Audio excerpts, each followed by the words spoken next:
ঈদের নামাজের পরে সবচাইতে আল্লাহ তাআলার কাছে প্রিয় ইবাদত হচ্ছে প্রাণীর রক্ত প্রবাহিত করে দেওয়া। এবং বিষ্ণু ইসা ইসলাম বলেছেন কিয়ামতের দিন এই প্রাণী তার শিং, তার চামড়া, তার পশম নিয়ে বিশাল সওয়াবের পাহাড় হয়ে দাঁড়াবে। আল্লাহু আকবার। এজন্য হুজ্জাজ বাইতুল্লাহ যারা হজে আছেন, আল্লাহ তাআলা তাদের হজকে কবুল করুন।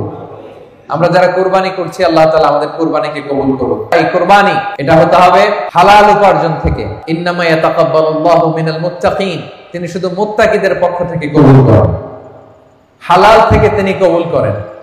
হারাম দিয়ে বিশাল 5 লক্ষ টাকা দিয়ে আপনি হাটের সবচাইতে বড় গরুটা কুরবানি করেছেন, ওই কুরবানি কশিনকাল আল্লাহ তাআলার দরবারে কবুল হবে। আর সামান্য কিছু অর্থের মালিক আপনি, একা একটা কুরবানি দেওয়ার সক্ষমতা নাই, হায়রে 7 জন মিলে ভাগে কুরবানি দিবেন, ওইটা আল্লাহর আরশে আগে কবুল হয়ে যাবে। এজন্য আমরা সবসময় হালালের সাথে থাকবো। কিসের সাথে? হালালের সাথে। হারামের সাথে আমাদের কোনো সম্পর্ক নাই। হালাল থেকে অল্প দান করলো এটাকে কবুল করে কে? আর হারাম থেকে কোটি কোটি টাকা দান করলো সে দান আল্লাহর দরবারে কবুল হয় না।